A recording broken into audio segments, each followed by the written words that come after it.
Hey guys, welcome back to the channel. Today I'm back with a short tutorial on how to log into your Lyft account. First of all, open the Lyft app on your phone. Then tap on Get Started.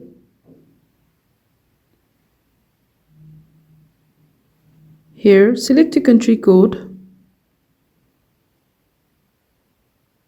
and enter your number. Then tap on Next. Now wait for the 6-digit code to confirm your number.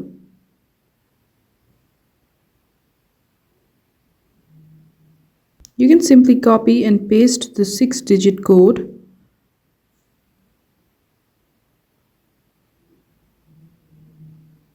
And it will be automatically verified.